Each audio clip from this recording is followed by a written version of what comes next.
the trade with a dedicated call centre. This is News Talk.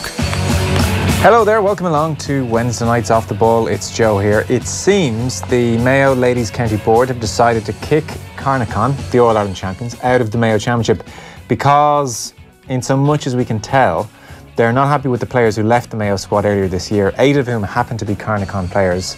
And so they've decided you're out of the league and you're out of the championship that you won last year, for the rest of the year. You're back in next year. Strange story. We'll try and get to the bottom of it around 7:30 or so. In happier news, we'll have the new Connacht coach, Andy Friend, who's going to join us just after 8 o'clock. See it as a beginning of Wednesday Night Rugby returning. It's that time of the year. Seamus Power is going to join us as well. He's over at the Northern Trust Open on the PGA Tour, thankfully, because he just about kept his card. You have to finish in the top 125 to keep your card. Last week was the regular season finale, and Seamus Power came in at 125. He had to watch from his couch on Sunday and pray that Sergio Garcia missed putts, which Sergio Garcia did. And John Brewin will join us in the football show. Manchester City documentary being talked about. 53106 is the text number. We are at Off the Ball on Twitter. Richie McCormick here in studio. Hello. Hey, Joe. Dan McDonald. Joe. Richie, how are things? So the Carnacon story grabbed a lot of people. It came out of the blue, really, today, just to kind of tease through what's happened or how it's happened. So back in June, 12 players all of a sudden left the Mayo team, walked off the team, as is their right. They cited a player welfare issue, and there's still been no word on the specifics there. We still don't actually know what's happened, some kind of falling out anyway. We do know it wasn't over facilities or meals after training or anything like that. It was player welfare stroke. So some kind of relationship breakdown there. But 12 players left. 8 of them were from Carnacon, including Cora Staunton. And from then on, Mayo played on the championship. They were knocked out in the quarters by Galway 10 days ago. And then last night, somewhat out of the blue, the ladies Mayo County Board met, and delegates there voted to remove Carnacon from league and championship. We're still waiting for absolute confirmation of this, but it looks fairly likely. The county board, we were on to them, no official statement yet, but to clarify, they confirmed it had happened, said it's for the remainder of this year's championship and league, not for next year. And Carnacon, obviously a little bit shell-shocked. We got into the secretary and the joint manager, Beatrice Casey, said no comments at this time except to tell you we're appealing the decision to a higher body, and they'll be issuing an official statement when they've had a chance to sit down together. She said it all came as a shock last night. Somebody who was there said, I mean, you're wondering, well, how does this happen? They used Rule 288, which is bringing the game into disrepute. So their argument is that the 8 players of Carnacon brought the game into disrepute, therefore they will not play for the rest of the championship. Their teammates who had nothing to do with it will not play for the rest of the championship. The management team who've worked all year will not be involved in the championship. And then by some weird quirk, the other clubs, because there's 4 other players who weren't from Carnacon, they're not punished. So for instance, Sarah Tierney, who's the Mayo captain, plays for Hollymount. Hollymount, not punished. I mean, there's a lot wrong or odd about this decision if these are the reasons. Like, how many players have to? How many players on your club have to be part of the walkout for you to hit the threshold where you get banned? Is it 2? Is it 3? Is it 4? And how is raising concerns over player welfare issues bringing the game into disrepute? This is what strikes me, because really, we don't know what the real specifics are, so you can't really sort of project an opinion into it.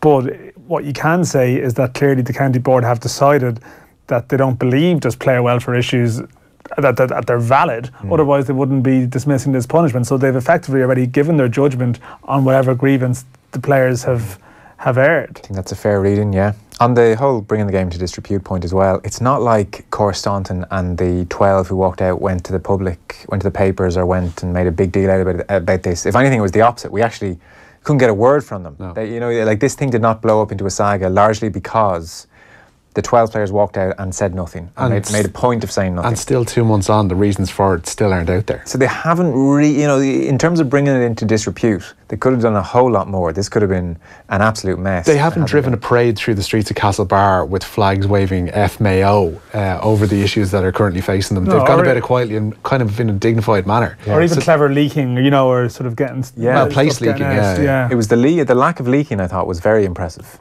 Like, it just always happens, one way or another. Someone knows and they tell someone. So, like, these are defending All-Ireland champions. They won the All-Ireland in December. It was Cora Staunton's sign-off before going to Australia. So they're Mayo County champions, they are Connacht champions, they're All-Ireland champions, and they are done. But they're bringing the game into disrepute, Joe. Yeah, so how dare they? Does the GAA get involved here then? You see, it's the ladies' GAA, so they're separate. Yeah, ladies' Gaelic football. Sorry, but but the governing body, do they get involved if an individual county board makes it a decision? Yeah, no, I think they'll have to at this stage. Well, certainly, what the joint management team, what Beatrice Casey said of Carnacon, is that they're appealing to a higher body. Right. So they'll go to, I presume, the highest authority they can go to. I presume the ladies' GPA will be called in to get involved as well here in some capacity. The DRA doesn't obviously apply here or anything like that because it's the Ladies Gaelic Football Association, or is there a Ladies Gaelic Football Association equivalent of the DRA or the CCCC? I'm not sure the mechanics of it all. I'm not sure where they'll go to. They probably don't know themselves at this stage. Like, this is fairly... Everybody's going to be scratching their heads going, what the hell, like? Yeah. We'll talk to Edwin McGrail of the Mayo News around 7:30 or so, see if he can make some sense of it, because from this vantage point, and I stress we don't know what happened with the Mayo team back in June, but from this vantage point, it looks like an incredibly petty decision. A decision that's only going to stir up more acrimony in Mayo football. Yeah, petty is one way of phrasing it. It is the nuclear option in terms of punishment. Yeah, it's a bit of a revenge job. We'll show you, damn it. Yeah, it does seem that way. Now, we could be being desperately unfair here. County Board haven't spoken to us. They've no official statement yet. They've just confirmed this is happening. But I think they'll have to come up with a pretty good rationale for voting this through. Especially, like they have to be asked, do they know the reasons for the withdrawal of the players from the panel? Or are they working off an assumption? Yeah. It looks like they've put their chips as such in one side, Yeah, you'd presume they've talked to people involved and reached their conclusions. I mean, but you can't, how do you mean? What are you saying here? I'm saying they can't make a decision that somebody's brought the game into disrepute if they're working off reasons that have never been put into writing, at least formally, and definitely not publicly. Yeah, no, so it hasn't. We don't know publicly what's happened. You'd have to presume they've done some kind of investigation behind the scenes and looked into this thing. But I'm determined that that's what's bringing the game. Presumption can be dangerous, I know. We'll talk to John Bruin on the Football Show about this documentary, which is going out on Amazon Prime at the moment. Of course, I'm going to defend you until the last day in our lives in the press conference. But here, I'm going to tell you the truth. Today, I didn't see the desire to win. Today, I didn't see it. Some of you play better when you're angry with me. So if you hate me, guys. No problem at all. Now, every single training session, every single game, you have to be there ready. I know your quality is there. I know you are talented players. But to become a top team, you have to learn to play football with courage.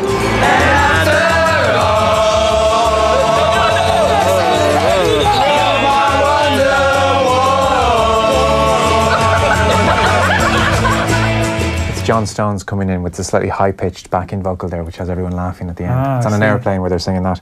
So it's Manchester City All or Nothing, narrated by Sir Ben Kingsley. He insists on that. He does, yeah. So we're going to talk to John Bruin. John sat through the full 8 hours, which are on Amazon Prime. He's binge-watched it. 8 hours long? Yeah, 8-parter. God. Isn't every box set now, though, of that length? It's effectively, it's not a documentary, it's like a box set type thing, although I don't know if it sounds like... Could you deal with 8 hours of Pep Guardiola saying guys over and over again? Maybe. Guys. Have you seen it? Guys. No. Well, then you don't know what you're... Where do you think I'm getting 8 hours to watch TV from, Joe? You don't know what you're talking about. Where do you think I'd get 8 hours to watch TV? You don't know what you're talking about. What have you ever managed? The burden of proof is on you, Joe. Well, I mean, what are you going to do between now and 8 o'clock? I mean, you got a bit of time. I'm going to keep an eye on the championship, Dan. Yeah, because somebody has to do it. You get through one tonight. You can definitely get through one. I am going to go through it though. I am going to watch it. Same, yeah. No, I'm looking forward to it. If not, I mean, I think it's worth going through all the censorship and the PR manipulation, which undoubtedly has gone on here, just to get glimpses of Pep. Hopefully on the training pitch, although it seems that doesn't happen much, and certainly in the dressing room. Certainly in the dressing room, though, where it seems he's a very dramatic presence. Like, we're watching this, he's down on his hands and knees. He's like gesticulating wildly. He seems to talk a lot about how, guys, I know you hate me. This seems to be one of his things. It's okay. If you need to hate me to play better, that's okay. Love the attempt at the accent there, Joe. It's good. It's subtle, but it's good. Just a hint of that's it, good. Because you don't want to go subtle anyway. But there is like a generation of. I think what's interesting about this is, and we have the French thing in the summer as well. that like there's a generation of players for whom like the sanctity of the dressing room, the code of the dressing room, like what happens in the dressing room stays in the dressing room. And now all of a sudden, well, let's see what goes on in the dressing room. This is good. Maybe it's good to see what goes on in the dressing room. Maybe people will realise how good I am, you know, or how good this, you know, how this particular character can reveal their true self. And are we moving into a time now where this stuff is just all thrown open? Because you see it like another, like the way. But it's not open. But this is the thing. It's a version of open. This is edited, exactly, and it's not like you see in the. I think that you see something in, this is a bit different, but an MLS game there, the All-Stars game where Brad Guzan was in goals doing a mid-match interview, like speaking back, and they throw open the dressing rooms, and you know it's all very open, and this is what happens because they're trying to sell it. I mean, this is obviously part of a Man City plan, you would think, to sell their brand worldwide. So are they suddenly deciding that, okay, I know it's heavily edited, I know if they've had a massive row or someone has abused someone's like heritage or family back, they're probably not going to put that into the final cut. But there is still something about it that is an alteration from the way things have been done previously, I think where people were terrified of anything being seen. Well, I think, I mean, if you chart the history of these things, generally it's very hard to come out of them well. I mean, the great example is Graham Taylor.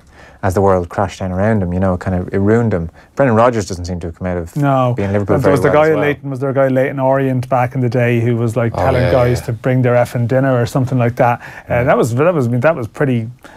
That was certainly not edited. There's a Neil Warnock one out there that wasn't that heavily edited. There was no guiding hand, it seems, from Sheffield United, I think he was in charge of at the time. So some of them going back. The QPR four-year plan as well. The Rod Squad, of course, was a triumph. Super. The Rod Squad is great fun. Even just to get a vague feel for what Pep's like in a dressing room makes it worthwhile for me. And I was kind of amazed at how he's so emotional. You know, all the time, like he's coming in, he's like, and even there was a half time where they had just lost a player, sent off, so down to 10 men, and he's there, he's doing the chalkboard, and he's like, you know, he's like, I don't want sad faces. Don't give me sad faces. And by that he meant sad faces at what his plan was. You know, he's like saying, I'm doing my best, guys. Guys, I don't have all the answers, guys. He says guys too much, He says guys every third word. Guys, I don't have all the answers, guys. And he's like, but will you be a manager? You be a manager, guys. All this kind of, but he's really like. What's wrong with saying guys all the time? Nothing. It's just a quirk. It's just something we didn't know that he did. That means that's. I bet you he's trained, because I remember when this is going back when I was in HMV. One of the things they trained trainee managers to say was constantly refer to staff as was it pal or something like that. It was something along those lines. But they told him it's like mate. Mate. It was mate. It's like relate to them by calling them mate. And he's probably thought, if I call them guys, I'm going to get on their level. I'm going to be one of them. You had to call the customers mate? No, I didn't have to call the customers mate. The management had to call staff mate. Okay. Yeah. Mate, could you have a look at the such on the floor? Mate, could you go and make sure the customers are yeah, okay. It's disgusting. That wasn't great after a while. But what was I? Yeah. Guys. No, the guys thing I'm not that hung up on, but it was this sense of like he's kind of... the drama. He's antagonistic with them. You know, like there was nothing in their body language or in their faces, which were all fairly blank, to suggest that they were sad with what he was coming up with. He was like, I know you hate me, you know. He's like assumed that they're all a bit bugged by him. But he's incredibly intense. Is that not in keeping with what you expected, though? I didn't. I think you'd go behind it and you'd see him suddenly, you know, reclining in a chair, sort of giving a kind of measured speech, as opposed to the sort of. I didn't think you'd need to feel manic sort of. No, I expected the intensity. I suppose edge. I didn't expect the almost the kind of antagonism at times, or the. It's okay if you hate me. Yeah. He must be. I assume with his camera crew on around the place. Like, is there like a camera guy, a camera team? You know, are they there all the time? Or just a chosen? We're shooting today. Yeah, is an element of a made in Chelsea feel to it. We'll do 5 minutes today. And then, you know, let's get rid of them and let's do the real team talk now. I don't know. I mean, I haven't seen it, so you would assume that there had to be an element of trust there. I'd say we've done every like 6 games. Or we'll ask John Brune that. I would think you could imagine it's not an exact fly in the wall. It's more of, you know, those increasingly the Kardashians made in Chelsea. This stuff where like there's almost scheduled shooting kind of a vibe, because otherwise it could just have the potential to get out of control then, and they don't want that to happen. And impossible to edit. They're also bloody lucky they won the league as well. I mean, if you know, imagine if they had this. How does all the Pep dramatics look if they implode? Imagine if they had like a meltdown season last year and came 5th. Would Would it even have seen the light of day? I wouldn't think so. I mean, it worked out pretty well, the way things happened. There's plenty of GAA documentaries which have started and never saw the light of day because things went off. Yeah, they didn't win. It's done on the preface that we put this out if we win. There's always that kind of situation. Anyway, we'll talk to John Brune about it. Give us your thoughts if you've seen it. Be curious. 53106. I'm all for them, to be honest. I have to say. I mean, even if it's PR driven and all that stuff, I'm all for. I think you want to see inside their houses. Yeah, that's your big thing. No, that's a huge thing. Can we not just recommission cribs? That's basically what he wants. Footballers' cribs. Yeah. I want to see all the dressing rooms. I want to see the the kind of furnishings around the training complex. I want to see the hubs where they sleep, and I want to see their houses. Can we just I don't want to see John Stones going into his bedroom saying this is where the magic happens. I think everybody can do without that. It's clear that Joe Payton does want to see that. But the guy Joe is. Joe's a Love Island man. So Newsround this evening is brought to you with Screwfix.ie, championing the trade with a choice of over 20,000 quality trade products. So we've touched on the Carnacon story, and we will get back to it at 7:30. What else is going on? Another good day for Ireland at the World Para-Athletics European Championships in Berlin today, bringing their medal haul to 5. Noel Lenihan won Ireland's 4th gold by twice breaking the world record en route to winning the F38 discus. The Cork athlete ultimately set a new world's best throw of 32.95 metres. In the evening session, Orla Comerford claimed bronze in the women's 200 metres T13, while Meath sprinter Paul Keoghan set a season's best time of 25.2 seconds. He finished 5th in the men's 200 metres T37, and Kildare's Patrick Monaghan most recently was 5th in the men's 400 metres T53. The condition of Casement Park has again been brought into focus following the release of pictures by Antrim GAA. They show the county ground in a majorly dilapidated state, with plans for its redevelopment turned down. In February of 2014, plans to turn Casement into a 38,000 all-seater stadium were rejected over concerns over stand height, while revised plans submitted last year have not generated any response. The Belfast Telegraph's Declan Bogue joined OTBAM this morning outlining the issue and the inertia. We're heading to over 500 days of no Stormont government, no Stormont executive, and while they thought that some senior civil servants might be able to give the green light on these things, an incinerator project costing over 200 million was turned down recently, and that in May of this year. And then they have basically said that senior civil servants aren't able to make these decisions. So Casement Park probably will not be. There'll be no decision made until Stormont is up and running again, if ever. Oh, yeah. It's dreadful.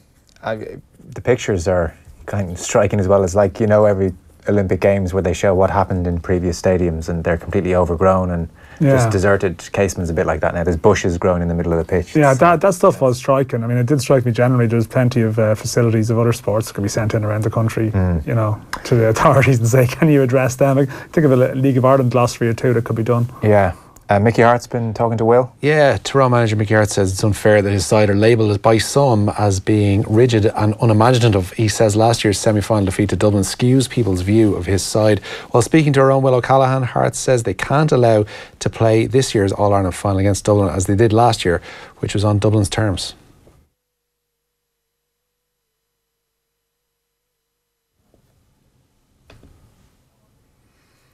Apologies, no audio on that clip. But Mickey Hart did say what Richie outlined. So he absolutely did. We can move on. That full interview is available. Will got 18-20 minutes, Mickey Hart, and it seems everybody up in Tyrone were incredibly generous when people went up for the press day the other week. There was a full fry given to everybody. The red carpet was rolled out, and Will got about 20 minutes with Mickey Hart. So the full interview is on youtube.com/offtheball. They even sent out an email afterwards going, I hope everybody had a good time, got what they needed from it, and thanks for your participation in our media event. They're very polite. Very polite. Aston Villa and Bolton can both extend their unbeaten starts to the new championship season tonight. Villa start Glenn Whelan in midfield and have Conor Harahan on the bench as they play host to another side yet to taste defeat. That's Brentford. Well, Bolton are another side unbeaten so far. They take on winless Birmingham. Elsewhere, Reading go to Blackburn. Paul McShane starts and John O'Shea and David Myler are on the Reading bench. Darragh Lenihan starts for Blackburn in that one. Norwich entertain Preston, for whom Alan Brown and Callum Robinson start. Graham Burke is on the bench there. Elsewhere, Sheffield Wednesday face Millwall and Wigan travel to Stoke. Ajax and Dinamo Kiev is the standout tie among tonight's Champions League playoff round first legs. Elsewhere, Hungarian champions Vidi entertain Celtics conquerors AEK Athens, and Young Boys Bern face Dinamo Zagreb. All of those games have 8 o'clock starts. Staying on the European tip, European football's governing body have confirmed they're carrying out a careful assessment of whether video assistant referee technology can be used in their competitions. UEFA say there are several uncertainties relating to the implementation, operation and logistics involved using VAR. The Times reported this morning it could initially happen in the quarter-finals of this season's Champions League. Former Clare footballer Michael O'Shea has died sadly at the age of 37. The St Senan's Kilkee player lined out for the banner between 1999 and 2014. Tributes have poured in from across the breadth of the GAA community following O'Shea's passing after a battle with cancer. As further good news for Ulster, with Stuart McCloskey signing a new 3-year contract with the province. The Ireland International Centre will remain at Kingspan Stadium until 2022. The announcement comes in the same week that new head coach Dan McFarlane started in his new job 5 months earlier than expected. On the contract front, Conor Nash has been rewarded with a new deal at Hawthorn. The former Meath minor footballers enjoyed a breakthrough season at the Melbourne AFL side. Nash made his Hawthorn debut in a winning effort against Geelong nearly a fortnight ago and has signed a new 2-year deal with the Hawks. Ireland's cricketers have lost their T20 series to Afghanistan in the past few moments. Already trailing after Monday's 16-1 defeat, Ireland lost today's second match by a whopping 81 runs. Winning the toss, Afghanistan opted to bat first at Breedy, going on to make 160 for 8. Ireland made a woeful response, getting bowled out for just 79 with 5 overs going untouched. While sticking with cricket, India took just 10 minutes to complete victory over England on the final day of the third test at Trent Bridge, winning by 203 runs. James Anderson was the final man out as England were dismissed for 317. They now lead the series, 5-match series, by 2-1. The John Gosden trained Roaring Lion claimed the Group 1 Juddmonte Stakes today. The 3-year-old colt came home a 3-1 winner under Oisin Murphy to win the feature on day 1 of the Ebor Festival at York. Favourite Poets Ward was second, with 51 chance Thundering Blue coming third. Killarney jockey Murphy cut a delighted figure when he spoke after the race to Mike Vince. You know, I was looking forward to this horse since last year, and now he's really showing how good he is. So it's phenomenal, Mike. But was it a case also, everybody seemed to want to stand at the inside rail, and maybe the fact you were out wide might have played into your hands because it got a bit messy, I think, right against the rail. Yeah, to be honest, I don't feel there's ever much of a bias here, but obviously when a few horses win coming up that rail, they're you know, people talk about it. But look, I'm just very lucky, Mike, very, very lucky. You kept an eye on this today? Yeah, I saw and I'd be more into the National Hunt now than the flat, but I did see the great sort of Bruff Scott was on the TV3 ITV coverage describing it as the race of the year so far. So yeah, the horse that was in second, Poets Ward, is really highly rated, and then Aidan O'Brien also had a couple. Saxon Warrior, who was his potential star at the start of the year, well and truly stuffed by Roaring Lion. So yeah, it was high quality stuff. I mean, exceptionally fast watching the TV. Yeah, as well. Absolutely tore away. This horse would have ran in the Derby and just didn't stay the trip. So this was over like a mile and 2 furlongs today, a bit of a specialist distance, and it sort of showed that he's the real deal at that level. So I'm not sure where it goes next from here, but certainly a lucrative stud career lying ahead anyway. Is there any general consensus on why we're not as into our flat over here? I think people are into it, and I actually think that it's into it.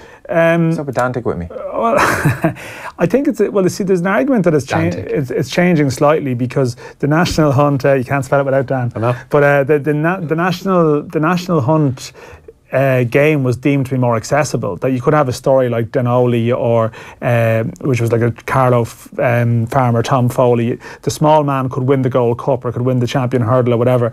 It's changing a small bit now because Michael O'Leary and Richie and the same owners are dominating, and actually while not at the elite level in the flat, it is more, in some ways it can be cheaper and more accessible for like the syndicates and stuff to get into the flat game. Whereas do we have the ground for high quality flat racing here? That's not really an issue. We have top quality flat racing here. I mean, we're world leaders still. We have Aidan O'Brien, we have Joseph O'Brien. It's just that in terms of meetings, there mightn't be the same warmth. No, I mean that hasn't been an issue. Actually, this summer the weather's been pretty good, as we know. So we've actually had. Sometimes the problem is that we don't have good ground here because it's raining so much. That hasn't been an issue this year. There's no issue with success. It's just people don't. I mean, the horses have a shorter shelf life. You don't have that warmth built up over a period of time. But I think it's changed a small bit. Okay, it's changed. The FAI are one of 9 associations to formally nominate Alexander Cheferin for a second term as UEFA president. November 7th is the deadline for candidates to be put forward, with candidates requiring the backing of at least 3 associations to go forward to February's vote in Rome. The FAI were joined in nominating Cheferin by the Italian Federation, Cheferin's home association of Slovenia, as well as the Nordic countries of Norway, Finland, Denmark, Sweden, Iceland and the Faroe Islands. I can say Alexander Cheferin has made a big impression on me, given he's gone for his second term as UEFA president. Yeah, well, there was needed a ship steadying influence. Well, there was that period of change after Infantino left. So he came in sort of. I'm not sure if did he do a full term or did he come in halfway through one? I'm not even sure. Like, yeah, he is Slovenian, and actually, like, he doesn't have a huge background in football. As in, he's not sort of one of these lifers that's been like 20 years there and he's taken his chance. I think he's a bit more of a newbie on that scene, you know, which, I mean, it can be someone in their 50s, you know, but still, he hasn't been around the place for ages, and it's not really a huge surprise that the FAI are involved in pushing him forward, given that John Delaney is on the board of UEFA and seems to be speaking in positive terms about Cheferin's influence. But yeah, it's unclear what that influence really is at this point. Yeah, okay. Last story or two? Yeah, Dana Moorhouse advanced to the 48 kg quarterfinals at the AIBA Youth Championships in Hungary. This is in boxing, of course. The European champion beat Spain's Marta Lopez del Arbol 4-1 on a split decision and will face Thailand's Nilda Mikun for a bronze, on Sunday. There was defeat, however, for Brandon McCarthy, who lost 5-0 to India's Kumar Akash in the last 32. And Northern Ireland international Kyle Lafferty has joined Rangers from Hearts on a 2-year deal. It'll be Lafferty's second spell at Ibrox, having scored 38 times in a previous 4-year spell. There's also bad news for Stephen Gerrard's side today, with winger Jamie Murphy out for the season. He's suffered a cruciate ligament injury. Rich, thanks for that. Before we get a quick break in and find out what is going on over in Mayo, we should tell you about a special show we have next Thursday, 30th of August. Tickets for this are going fast, not surprisingly given the lineup. We have Kieran McGeeney, James Horan, Jim McGuinness, we'll have Aidan O'Shea, we'll have Cora Staunton, which is getting more interesting by the minute. Peter Canavan will be there as well. We'll have Keith Barr. The lads can obviously reminisce about 95 and talk about the game. So it's going to be a brilliant build-up to the All-Ireland. McGeeney, Horan, McGuinness, Aidan O'Shea, Cora Staunton, Peter Canavan, Keith Barr. It's an exclusive offer event, and you can get your tickets if you're interested in coming along at offtheball.com/events. So go to offtheball.com/events and apply for your tickets there for next Thursday at Croke Park.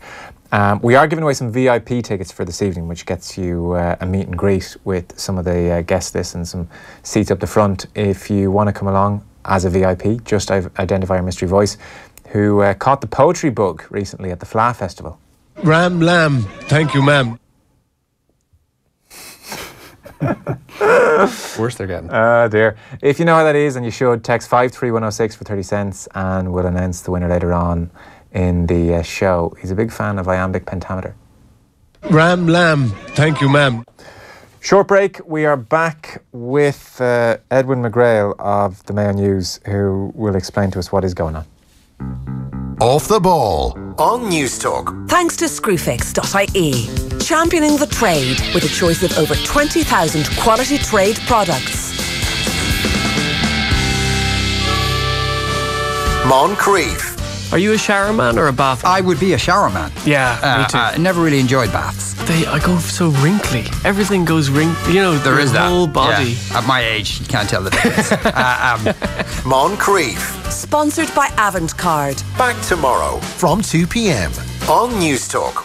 At My Taxi Business, Europe's largest licensed taxi service, we're making business travel just that little bit easier. Sign up for a free business account and you can use My Taxi in over 70 cities. Enter a competition to win weekend breaks for 2. The destination, you decide. Choose from any My Taxi business country and we'll take care of the rest. To enter, visit My Taxi Ireland Facebook, Twitter or LinkedIn, or find out more at business.mytaxi.ie. Business travel made simple. T's and C's apply. Hi, I'm Brendan Cablan, CEO of GDPRcourse.com. GDPR became law on Friday, May 25th. Are you worried that your business, volunteer organisation or club is at risk of being fined? We now run daily accredited GDPR practical implementation courses at our nationwide training facilities. This course gives members of your organisation tasked with GDPR the practical tools to implement and maintain GDPR compliance. Don't get ripped off by expensive consultants. Go to GDPRcourse.com